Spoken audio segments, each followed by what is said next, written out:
আসসালামু আলাইকুম। আজ আপনাদের সাথে ভীষণ মজার একটি ভর্তা রেসিপি শেয়ার করছি। ভর্তা খেতে আমরা সবাই কম বেশি অনেক পছন্দ করি। তো আজ আপনাদের সাথে আমার ভীষণ প্রিয় একটি ভর্তা রেসিপি শেয়ার করছি। এই ভর্তাটা তৈরি করলে ভাতের সাথে আর কোনো কিছুরই প্রয়োজন হয় না। আর প্রতি শীতেই এই ভর্তাটা অনেক বেশি তৈরি করা হয়ে থাকে। তাই আপনাদের সাথেও শেয়ার করতে চলে এসেছি। আশা করছি আপনাদের কাছেও ভালো লাগবে। চলেন তাহলে দেখি। তো প্রথমে আমি এখানে একটা বেগুন নিয়েছি।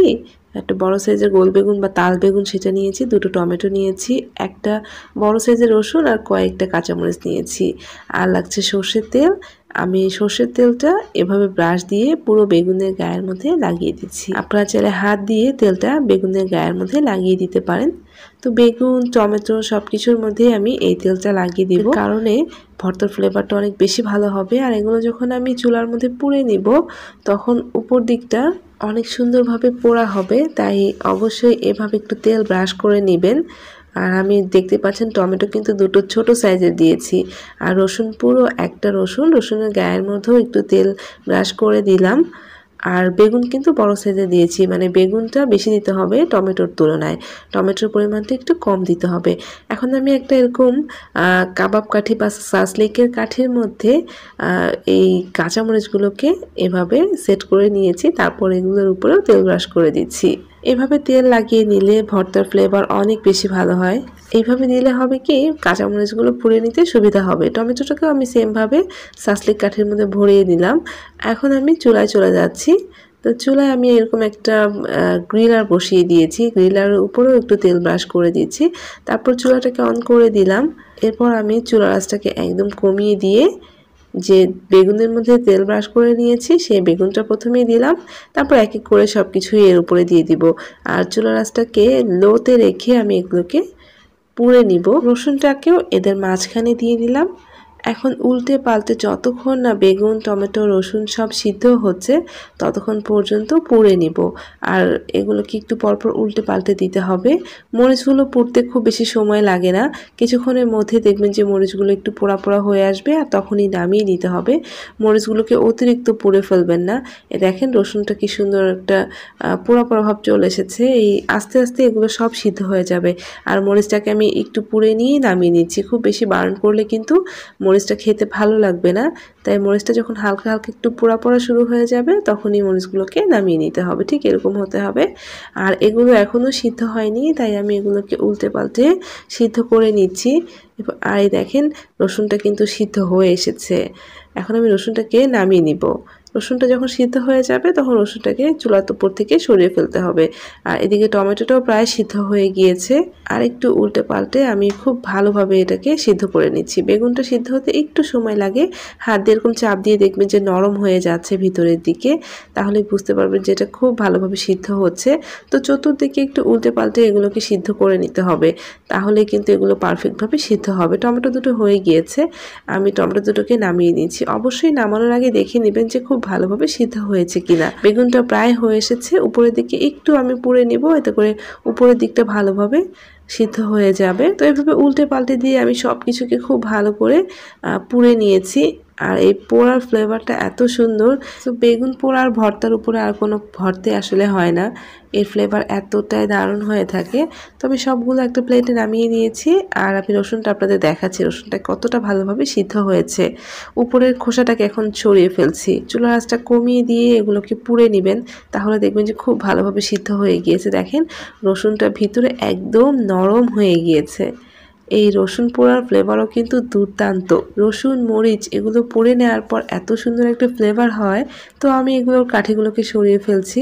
আর এগুলোকে আমি গরম অবস্থাতেই এর যে উপরের যে খোসাটা রয়েছে সেটাকে ছাড়িয়ে নিব। তো প্রথমে টমেটোর খোসাটাকে ছাড়িয়ে নিলাম, তারপর আমি এখন বেগুনের খোসাটাকে ছাড়িয়ে নিব। তার আগে টমেটোটাকে একটু থেতো করে নিয়েছি। আর এখন আমি একটা টং দিয়ে বা হাত দিয়ে, চামচ দিয়ে, আপনারা যেভাবে পারেন বেগুনের উপরের ছালটা তুলে ফেলে দিবেন।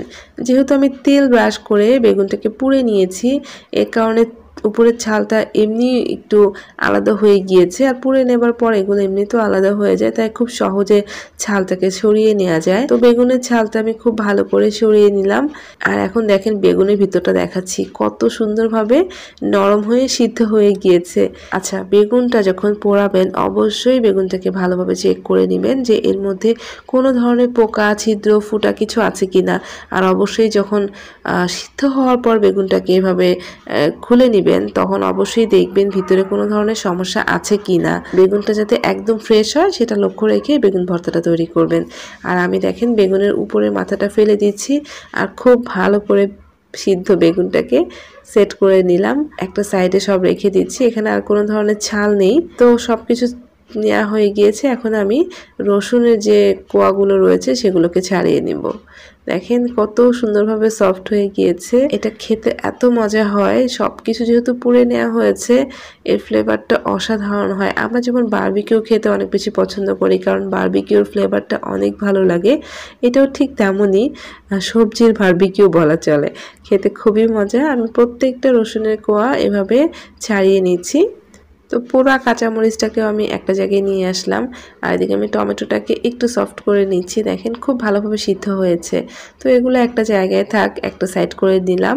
এদিকে আমি চুলায় একটা প্যান বসিয়ে দিয়ে সামান্য একটু তেল দিয়ে দিয়েছি। তার মধ্যে আমি 4-5টা বা 3-4টার মতো আপনারা শুকনো মরিচ ভেজে নিতে পারেন। তেলের মধ্যে শুকনো মরিচটাকে ভালোভাবে ভেজে নিচ্ছি। আমি যেহেতু কাঁচামরিচ পুড়ে নিয়েছি তাই শুকনো মরিচের পরিমাণটা কম দিলাম। তার আগে আমি একটা ম্যাশার দিয়ে এই টমেটো আর বেগুনটাকে একটু ম্যাশ করে নিচ্ছি। তো আপনারা এটা হাত দিয়েও ডলে নিতে পারেন, বা আপনাদের কাছে যে কোনো ধরনের ম্যাশার দিয়ে আপনারা এটাকে ভালোভাবে ডলে নিতে পারেন। তো হাত দিয়েও করে নিতে পারেন, আমি হাত লাগাচ্ছি না। তো ম্যাশার দিয়ে খুব ভালো করে টমেটো আর বেগুনটাকে আগে থেকেই ম্যাশ করে নিলাম। ভালোভাবে ম্যাশ করে নেওয়ার পর একটা সাইড করে রেখে দিয়েছি। এখন যে আমি মরিচটা তেলের মধ্যে ভেজে নিয়েছিলাম সেটা এখানে দিয়ে দিলাম। ঝালটা কিন্তু আপনাদের পছন্দ মতো দিয়ে নিতে পারেন, আপনারা চাইলে আরও কম করেও দিতে পারেন, আবার চাইলে বেশি করে দিতে পারেন। তবে এখানে 2 ধরনের মরিচই ইউজ করবেন। সামান্য একটু লবণ দিলাম। এখন এই লবণটা দিয়ে আমি হাত দিয়ে মরিচটাকে ভেঙে নিচ্ছি। আপনারা যেভাবে সুবিধা হয় সেভাবে মরিচটাকে ক্রাশ করে নেবেন। তারপর কাঁচা মরিচগুলোকেও আমি হাত দিয়ে ভালোভাবে ডলে নিচ্ছি। খুব ভালো করে সবটুকু কাঁচামরিচ আমি ডলে দিয়ে দিচ্ছি। ভর্তা আসলে একটু ঝাল ঝাল খেতেই ভালো লাগে, তো আপনারা ঝালটা কম বেশি করতে পারেন। এখন আমি এর মধ্যে দিয়ে দিলাম কাঁচা পেঁয়াজ কুচি, তার মধ্যে আবার একটু লবণ দিলাম। লবণটা অবশ্যই আপনারা স্বাদ মতো দিয়ে নেবেন। সামান্য একটু সরষের তেলও দিয়ে দিলাম। এখন আমি হাত দিয়ে পেঁয়াজটাকে খুব ভালো করে মেখে নিচ্ছি। অবশ্যই পেঁয়াজটাকে খুব ভালো করে মেখে নিতে হবে। আর যে রসুনটা রেখেছিলাম সেই রসুনটাও পেঁয়াজের সাথে মিক্সড করে নিচ্ছি। খুব ভালো করে হাত দিয়ে আমি পেঁয়াজটাকে ডলে নিয়েছি। আপনারা ভর্তাটা যেভাবে আপনাদের পছন্দ মতো করে নিতে পারেন। আমি যেভাবে সহজ হয়েছে সেভাবে করছি। উপর দিয়ে কিছুটা ধনেপাতা দিয়ে দিলাম, আবারও কিছুটা সরষের তেল দিয়ে দিলাম। এখন আমি ম্যাশার দিয়ে একটু ডলে নিচ্ছি, খুব বেশি না, হালকা করে একটু প্রেস করে করে মিক্সড করে নিচ্ছি যাতে পেঁয়াজটা একটু সফট হয়ে যায়। আমি আবারও একটু ম্যাশার দিয়ে খুব ভালো করে সব কিছুকে মিক্সড করে নিলাম। আপনারা হাত দিয়ে করে নিতে পারেন, আবার আপনারা যে ভর্তা বানানোর জিনিসগুলো পাওয়া যায় সেগুলো তো এই ভর্তাটা করে নিতে পারেন। তৈরি হয়ে গেল ভীষণ মজার একটি ভর্তা। এই ভর্তাটা আমার খুবই প্রিয়। আমার কাছে এই ভর্তার ফ্লেভারটা এত ভালো লাগে যে এই ভর্তা হলে ভাতের সাথে আর কোনো কিছুর প্রয়োজন হয় না। তো শীতের সময় ফ্রেশ ফ্রেশ টমেটো দিয়ে আপনারা এই দারুণ মজার ভর্তাটা তৈরি করতে পারেন। আমার কাছে তো ভীষণ ভালো লাগে, তাই আপনাদের সাথেও শেয়ার করলাম। আশা করছি আপনাদের কাছেও ভালো লাগবে। আপনারা বাসায় তৈরি করে খেয়ে দেখবেন।